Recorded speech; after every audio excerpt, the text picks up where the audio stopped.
What's up, guys? Welcome into 23.2. We've got a nice couplet of some burpee pull-ups and shuttle runs.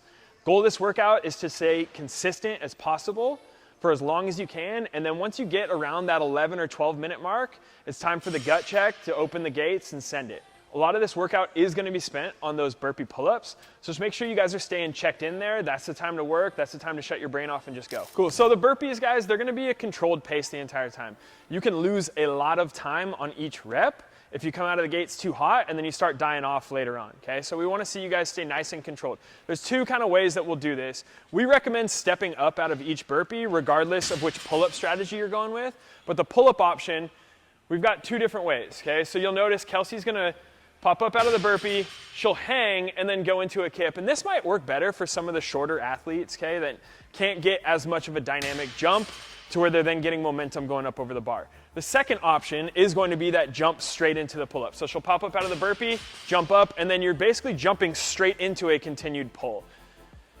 Both of these gonna work for any type of athlete, but we just recommend, like I said, keeping it nice and controlled the whole time to where you can kind of moderate your heart rate without losing too much time. All right, so with the shuttle runs, what we wanna make sure you do is you go out hard enough that you're not just burning time, but you wanna stay easy so you can push the burpees. So when it comes to the shuttle run, you're gonna go with whatever style of turning around is best for you.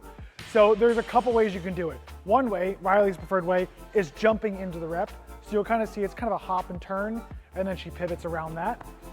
So she just lands and then she pushes back off. Now this is a really good way, she doesn't think about it, that's her natural way to turn around. When you get tired, or if the jumping doesn't work for you, it's gonna be more of a step across the line. So what she'll do is make sure the first foot to cross the line is the one she pivots around. So she'll do one more. So the first leg that lands, it gives her room with her back leg to reach back and then push forward. It's a nice lean into the rep.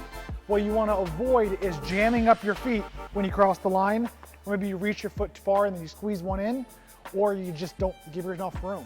So then you're kind of tiptoeing your way into position. So make sure either way that you get across it is efficient, but also doesn't take much thinking. If you're going into this workout trying to figure out how to do my steps, you're probably overthinking it. You need to make sure you relax here so you can get to the burpee. You're clearly gonna be out of breath when you finish a SAM rep. So you're gonna have two different approaches, and we saw that during the open announcement.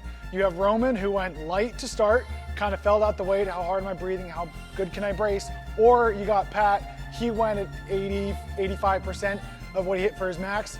That would be something that he's confident with, but it's gonna give him some feedback on how he's still feeling. So that first one really is just figuring out how well am I gonna move this weight and kind of projecting where am I gonna make it to by the end of this. Now you're only gonna get probably 3 legit attempts at your max, so you wanna make sure your second one is probably what you're happy with, and that third one's kind of just gravy.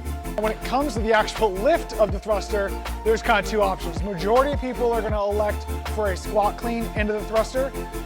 For a lot of people that are dynamic and get good bounces, that's a good way to go. If you got a good front rack and you can just ride it straight overhead, that's perfect, do it, don't overthink it. Now, if you're someone who struggles with probably bouncing out of the bottom or getting a good front rack where you're in a position to actually press the bar, you might want to power clean it. Make sure that your hands are as gripped as you can be, and then do your front squat and do a thruster. Now, just make sure you're strict on yourself and you don't start walking around too much, so pay attention to your balance, but overall, belt up, knee to, knee sleeves, whatever it takes, and get as much weight overhead as you can.